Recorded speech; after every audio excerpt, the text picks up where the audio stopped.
ఒక్కళ్ళు కూడా మీరు ఆ జగన్మోహన్ రెడ్డికి ఓటు వేయడానికి వీల్లేదు.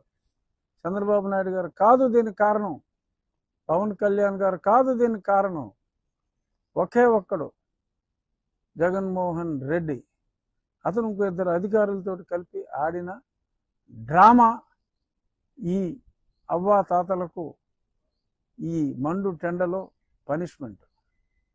కాబట్టి అవ్వాతాతలు ఈ కుట్రని గ్రహించాలి. అందరూ ఈ కుట్రని ప్రతిపక్షాలు కూడా అందరికీ తెలియచేయాలి. ఈరోజు మీరు కొద్ది గంటల పాటు ఎండలో ఉండటానికి కారణం కేవలం జగన్మోహన్ రెడ్డి అనే పచ్చి నిజం వృద్ధులైన అవ్వాతాతలు అందరూ కూడా గ్రహించి కుక్క కాటుకు చెప్పు దెబ్బ మాదిరిగా ఎండ కాటుకు గురి చేసిన ఈ ప్రభుత్వాన్ని మీరు ఓటు దెబ్బతో కొట్టి మళ్ళీ రాజకీయాల్లోకి రావాలి అంటే కూడా వీల్లేనంత దరిద్రంగా ఓడించి పంపించాలి. ఇటువంటి ఉన్మాది ప్రభుత్వం వృద్ధులను కూడా చూడకుండా కేవలం వేరే వాడి మీద నింద వేసి రాజకీయ లబ్ధి కోసం, ప్రజల్ని మాయ చేసి రాజకీయ లబ్ధి కోసం చూస్తున్న ఈ కిరాతక ప్రభుత్వాన్ని గద్దె దింపవలసిన అవసరం మనందరికీ ఉంది. అది మరొకసారి తెలియజేస్తున్నా. ఇంకా మరొక ముఖ్యాంశం, జగన్మోహన్ రెడ్డి గారి సోదరి చాలా స్పష్టంగా చెప్పింది. హత్య చేసిన వాళ్ళు, చేయించిన వాళ్ళు నిస్సిగ్గుగా రోడ్ల మీద తిరిగి ఓట్లు అడుక్కుంటున్నారు. చేసినోడు చేయించినోడు ఎవరో అందరికీ తెలుసు. జగన్మోహన్ రెడ్డి గారు కూడా చెప్పాడు, దేవుడికి తెలుసు, ప్రజలకు తెలుసు అని. ఎస్, ఫస్ట్ టైం జీవితంలో నిజం చెప్పినట్టున్నాడు. దేవుడికి తెలుసు, ప్రజలకి తెలుసు అని. కానీ ఆ దేవుడికి తెలిసిన వ్యక్తి, ప్రజలకు తెలిసిన వ్యక్తి తను కాదని నమ్మించే ప్రయత్నం చేస్తున్నాడు. అది తనే అని చెప్పి దేవుడికి, ప్రజలకి కూడా తెలుసు. చిన్నప్పటి నుంచి అన్నయ్య ఎంత దుర్మార్గుడైనా, ఎందుకనో పాపం ఆ పిచ్చితల్లి షర్మిలకి అన్నయ్య అంటే విపరీతమైన అనురాగం. అందుకనే సీట్ ఇవ్వకపోయినా, ఎన్ని అన్యాయాలు చేసినా, 2019 ఎలక్షన్లో కూడా కాళ్ళు అరిగేలా సహాయం చేసింది. థ్యాంక్లెస్ ఫెలో ఈ జగన్మోహన్ రెడ్డి.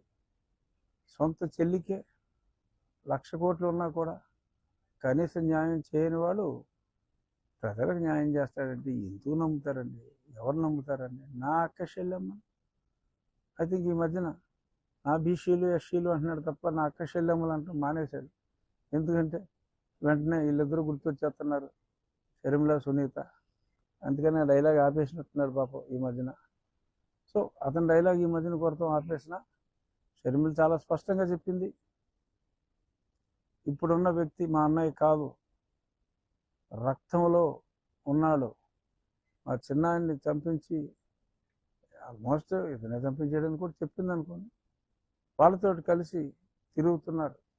ఇందుకనేమో ఇలాంటి రాక్షసుల మధ్యన కష్టం అని చెప్పి నన్నే ఎంపీగా ఉండమని చెప్పి చిన్నాయన అడిగితే, మరి అందుకనే చిన్నాయన్ని దారుణంగా చంపేశారని చెప్పి మరి తను చెప్పింది షర్మిల.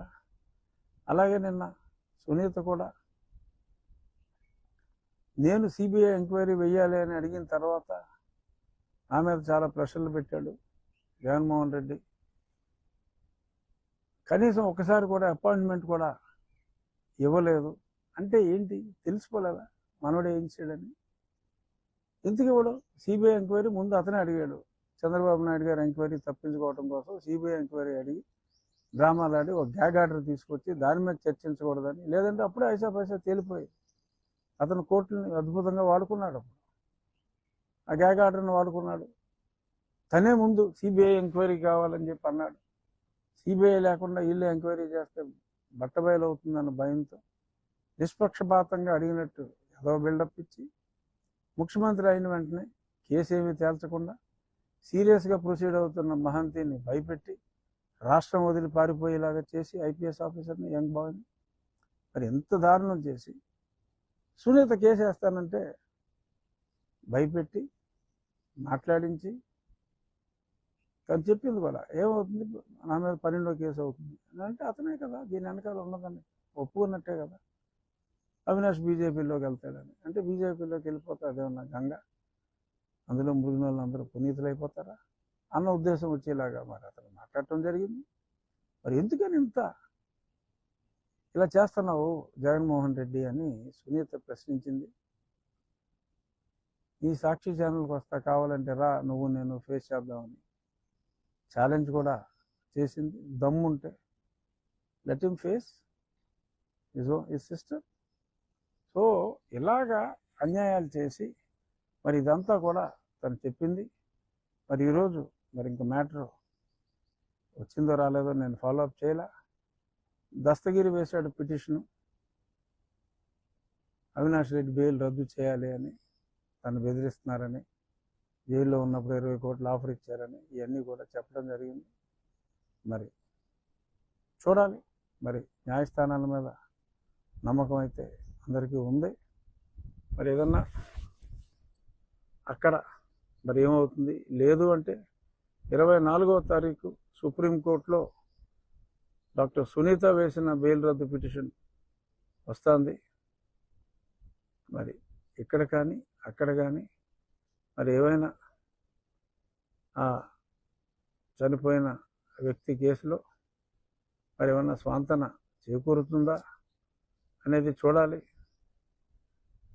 మరి ఎందుకంటే జగన్మోహన్ రెడ్డి ఏదన్నా అది ముందుకెళ్తే ఇతని మేరకే చుట్టుకుంటుంది. ఎందుకంటే కేసు ఎర్లీగా 5:30కే ఈయన చెప్పారన్న పాయింట్ దగ్గర ఫర్దర్ ఇన్వెస్టిగేషన్ లేకుండా ఆగిపోయింది.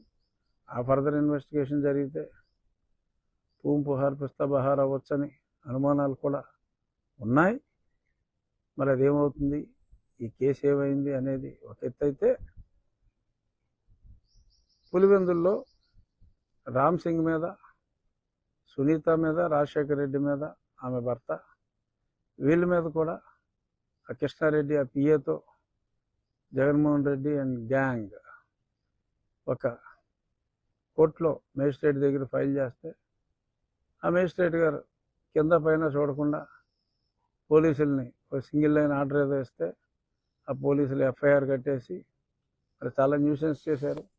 అంటే దర్యాప్తు చేస్తున్న దర్యాప్తు అధికారి మీద డైరెక్ట్గా క్రిమినల్ కేసు పెట్టేశారండి. ఆ లోకల్ మేజిస్ట్రేట్ కూడా ఇచ్చి నిన్న హైకోర్టులో మరి హైకోర్టు సింగిల్ బెంచ్ తీవ్రంగా అంటే బ్లైండ్గా ఒక కాగితం వస్తే రీజనింగ్ లేకుండా ఎంక్వైరీని పంపించేయటం ఏంటి, ఆ పోలీసుడు ఏమో ఎఫ్ఐఆర్ రాసేయటం ఏంటి, వాట్ ఈస్ ఆల్ దిస్ అని చెప్పి ఆయన చాలా గట్టిగా ప్రశ్నించారు న్యాయమూర్తి గారు. మరి ఆ తర్వాత మధ్యాహ్నం లంచ్ బ్రేక్ తర్వాత అఫ్కోర్స్ నిన్నే కొట్టేస్తారు అనుకున్నారు. తర్వాత ఒక 1 monthకి వాయిదా వేయటం జరిగింది. అంతవరకు పోలీసుల్ని పని చూసుకుంటారా అని చెప్పి వేరే పని చూసుకున్నామా అని చెప్పి అంటే చర్యలు నిలిపేశారని అంటారు అక్కడ. బట్ దాని అర్థం ఇంకో పని చూసుకోమని. సో డెఫినెట్గా అక్కడ నిన్న స్వాంతాన్ని చేకూరింది. న్యాయస్థానానికి ధన్యవాదాలు. అలాగే తప్పకుండా ఆ చెత్త కేసు కొట్టేయటం ఖాయం. దీన్ని బట్టి అర్థం చేసుకోండి, తన తండ్రి హంతకుడిని పట్టుకోవాలి అంటే ఇంట్రెస్ట్ చూపెట్టవలసింది పోయి జగన్ అండ్ కంపెనీ ఈ రకంగా